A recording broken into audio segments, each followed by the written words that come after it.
Now when it comes to hamstring training, there's a lot of different machines. Actually, a lot of different hamstring curl machines. But I'm going to make your job a lot easier because I'm going to help to eliminate one of them from your options. And that's the lying hamstring curl, which is probably the most popular. The issue I have with this machine is, as a physical therapist, I believe it leads to the most low back issues when you perform it, because you're performing it from this hip flexed position.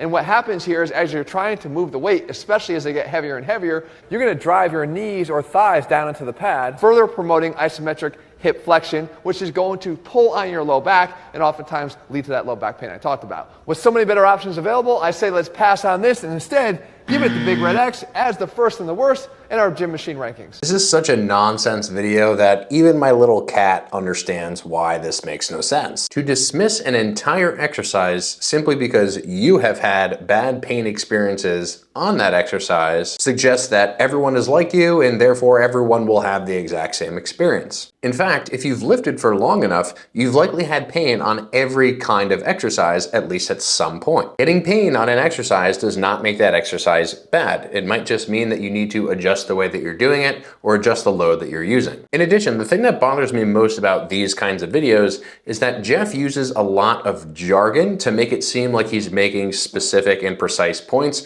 when in reality he's not. And in some cases, he's actually using completely incorrect terms to describe certain things. For example, listen to this. Because you're performing it from this hip flexed position. This right here is not a hip flex position. If this is your pelvis and this is your upper leg, a hip flex position would be like if you brought your leg up here, like in a seated leg curl. What makes a lying leg curl unique is that it puts you in hip extension, which actually stretches out the hip flexors. So if the cause of low back pain is actually tight hip flexors, why would we assume that they're tight in a position that they're fully stretched? Let's just replay one other thing he said. Especially as they get heavier and heavier, you're going to drive your knees or thighs down into the pad, further promoting isometric hip flexion, which is going to pull on your low back and oftentimes lead to that low back pain I talked about. Okay, so again, the whole entire idea is basically the hip flexors pull on the low back and therefore you get pain. As if muscles pulling on bones is somehow inherently problematic. It's like, that's how we create contraction. That's how we stabilize the body. That's how we move the body. Also, on a lying leg curl, you are not actively pulling your hips down into the pad. Your thighs are being smushed down into the pad because you are curling upward against the pad that is moving. You should not be consciously